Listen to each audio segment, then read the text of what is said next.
అందరికీ నమస్కారం. పిఠాపురంలో మారుతున్న రాజకీయాలు. జనసేన ఆవిర్భావ దినోత్సవ సందర్భంగా జనసేన నాయకుల యొక్క మనసులోని మాటలు బయటికి పడ్డాయి. మనసులోని మాటలు బయటికి వచ్చాయి అంటే నాగబాబు గారు మాట్లాడేది పిఠాపురంలో గెలుపుకి పవన్ కళ్యాణ్ ఒక ఫ్యాక్టర్ అయితే రెండో ఫ్యాక్టర్ జన సైనికులు అని చెప్పారు. ఒకవేళ ఎవరన్నా మేము కూడా సపోర్ట్ చేయబట్టి గెలిచాడు పవన్ కళ్యాణ్ అని అనుకుంటే వాళ్ళ కర్మ అని వరవ గారిని టీడీపీ వాళ్ళని ఉద్దేశించి చెప్పకుండానే చెప్పాడు నాగబాబు. ఇకపోతే రెండోది మనోహర్ మాట్లాడుతూ పిఠాపురం పవన్ కళ్యాణ్ అడ్డా అని ఆయన కూడా వ్యాఖ్యానించారు. ఇలా వీళ్ళిద్దరు వ్యాఖ్యానాల్లో పిఠాపురంలో అంతర్గతంగా సంఘర్షణ జరుగుతుంది. ఎవరికి జన సైనికులకి వరవ గారికి మధ్యలో. వరవ గారు అక్కడ 14లో 45,000 ఓట్లు మెజార్టీతో ఇండిపెండెంట్గా గెలిచారు. అక్కడ స్ట్రాంగ్గా పీపుల్ మధ్యలో ఉన్న వ్యక్తి వరవ గారు. అయితే అక్కడ పవన్ కళ్యాణ్ గారి నుంచోవడం వలన అక్కడ లోకల్గా ఉన్న కాపులు ప్లస్ పల్లెకారులు ఎంత కూడా కలిసి టీడీపీకి సహకారం కూడా ఉండటం వల్ల 70,000 మెజార్టీతో పవన్ కళ్యాణ్ గారు గెలిచారు.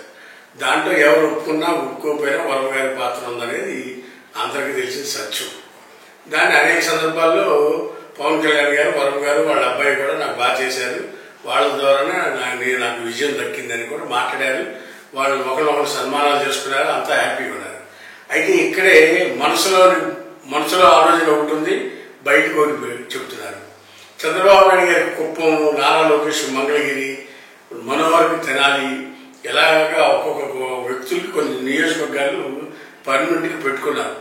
అక్కడే ఎటు వచ్చినా సాయంత్రానికి ఆ నియోజకవర్గానికి చేరి అక్కడ రాజకీయాలు నెరవేరుతూ ఉంటారు చాలా మంది పెద్దలు. అదేవిధంగా రాజశేఖర రెడ్డి గారు బతుకున్నంతకాలం పులివెందుల ఎమ్మెల్యే, కడప ఎంపీ, లేకపోతే జగన్మోహన్ రెడ్డి గారు పులివెందుల ఎమ్మెల్యే, కడప ఎంపీ. ఇట్లా ఆ కుటుంబాలకే అక్కడ స్థానికంగా పీపుల్ యాక్సెప్ట్ చేశారు, ఆ విధంగా హోల్డ్ చేసుకున్నారు. అట్లా పవన్ కళ్యాణ్ కూడా భవిష్యత్తు రాజకీయాలకి పిఠాపురం అడ్డాగా చేసుకుని రాజకీయాలు నెరవేర్చాలని అక్కడ ఇల్లు కొనుక్కోవడం, భూములు కొనుక్కోవడం కూడా ఆయన చేశారు. దానికి కారణం ఏంటి? భవిష్యత్తు రాజకీయాలు పిఠాపురం నుంచి ఆయన చేయాలి, తూర్పుగోదావరి జిల్లా బేస్గా అనేది ఆయన ఉద్దేశం. దానివల్ల అక్కడ వరం అనే వ్యక్తి ఆఫీస్ యంత్రాంగం అంతా పవన్ కళ్యాణ్ అందుబాటులో ఉన్నారు కాబట్టి నెక్స్ట్ పర్సన్ ఎవరంటే వరం గారితోనే ఇంటరాక్ట్ అవుతారు. దానివల్ల ఆయన ఎక్స్ఎమ్మెల్యే ప్లస్ తెలుగుదేశం పార్టీలో నాయకుడు ప్లస్ తెలుగుదేశం పార్టీ అధికారంలో ఉంది కాబట్టి అధికారులంతా కూడా ఆయన గత 15 ఏళ్ల నుంచి ఆయనతో పరిచయాలు ఉన్నాయి కాబట్టి ఆయనే టచ్ అవుతారు. అక్కడ జనసేనకులకి వరం గారికి మధ్యన స్ప్లిట్ వస్తుంది. ప్రజలు యంత్రాంగం అంతా వరం గారి దగ్గరికి వెళ్ళటం, ఇటు పవన్ కళ్యాణ్ గారి జనసేనకులు కానీ అది రుచించట్ల. అందువల్ల పవన్ కళ్యాణ్ గారు ఏం చేయదలుచుకున్నారంటే అక్కడ జనసేన పార్టీ తరఫున నాగబాబు ఇన్ఛార్జిగా పెట్టాలని నిర్ణయించుకున్నారు. నాగబాబు ఇప్పుడు ఎమ్మెల్సీగా ఉన్నారు కాబట్టి అధికారులందరినీ పిలిపించి మాట్లాడుకునే చర్య చేసుకునే అవకాశం ఉంది. అది పవన్ కళ్యాణ్ తరఫున ఆయన అక్కడ ఉండి అధికారులతో మీటింగ్లు పెట్టి ఏదైనా కార్యక్రమాలు చేయడం కూడా ఈయన ఎమ్మెల్సీ ప్లస్ అదే పార్టీ జనసేన పార్టీ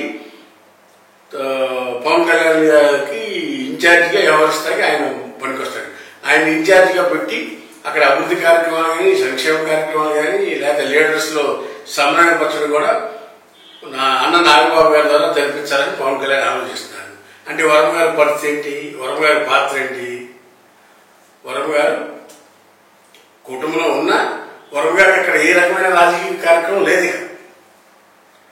ఇది ప్రజలతో సంబంధాలు తెగిపోయాయి. ఇది కూటమిలో ఉండటం వల్ల ఎమ్మెల్యేగా పవన్ కళ్యాణ్ అక్కడ ఇన్ఛార్జిగా వాళ్ళ నాన్నగారిని నాగబాబుని పెట్టుకుంటారు. అడ్మినిస్ట్రేటివ్ వ్యవహారాలు కానీ, రాజకీయ వ్యవహారాలు కానీ, ప్రజా సంక్షేమ వ్యవహారాలు కానీ అన్నీ ఆ నాగబాబు పరుచుకుంటారు. వరం గారు ఏం చేస్తారు? వరం గారిని కట్టడి చేసేసేస్తారు. వరం గారి దగ్గర ప్రజలు ఎవరు వెళ్ళినా కానీ పనులు. సో స్థానికంగా వరం గారిని చెల్లని రూపాయిగా చేయాలనేది పవన్ కళ్యాణ్ యొక్క ఉద్దేశము, నాగబాబు యొక్క ఉద్దేశం, మనోహర్ యొక్క ఉద్దేశం కూడా అదే. అలా చేస్తే ఆయన బయటికి వెళ్ళిపోతాడు. రాజకీయాల్లో పొమ్మనకుండా పొగ పెడితే ఇక్కడ ఉండలేరు కాబట్టి బయటకు వెళ్ళిపోతారు ఆటోమేటిక్గా. దాన్ని చంద్రబాబు సహకరిస్తారు.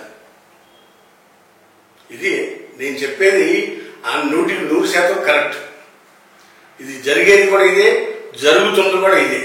రేపు రాబోయే రోజుల్లో దీన్ని ఎవరికైనా సరే అభ్యంతరాలు ఉంటే కనుక నేను చెప్తాను ఎక్కడైనా సరే వచ్చి. వరం గారికి ఆల్టర్నేటివ్గా వైసీపీ వెళ్ళటమే దారి లేదు. నిజాయితీ గలాడైతే చంద్రబాబు నాయుడు ఎమ్మెల్సీ పెడితే అప్పుడు చంద్రబాబు నాయుడు నిజాయితీ గలాడు, మాట ప్రకారం కట్టుబడ్డాడని అన్ని హక్కు కానీ దానికి జవాబుదారి చెప్పాల్సిన అవసరం కానీ మా పోటీ విశ్లేషకులకి ఆ బాధ్యత కూడా ఉంది. చంద్రబాబు మాట ఇచ్చాడు, ఎమ్మెల్సీ చేశాడని. వర్మ గారిని వదిలిపెట్టుకుంటా చంద్రబాబు సిద్ధమవుతాడు కానీ పవన్ కళ్యాణ్ వదిలిపెట్టుకుంటాకి చంద్రబాబు నాయుడు సంసిద్ధుడిగా లేడు. These are factors. వరంకి షాక్ ఇచ్చి పిఠాపురాన్ని పవన్ కళ్యాణ్ అడ్డంగా తయారు చేస్తాకి నాగబాబు, పవన్ కళ్యాణ్, మనోహర్ వీళ్ళందరూ మాట్లాడిన మాటలు గూఢార్థం అది అని ఈ సందర్భంగా తెలియపరుస్తున్నారు.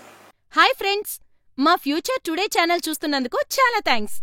మరిన్ని లేటెస్ట్ వీడియోస్ కోసం వెంటనే సబ్స్క్రైబ్ చేయండి. అలాగే ఈ బెల్ ని కూడా రింగ్ చేసేయండి. మా లేటెస్ట్ వీడియోస్ నోటిఫికేషన్స్ అన్ని మీ మొబైల్లో వస్తాయి. మా వీడియోస్ మీకు నచ్చితే లైక్ చేయండి, షేర్ చేయండి, నచ్చకపోతే కామెంట్ చేయండి.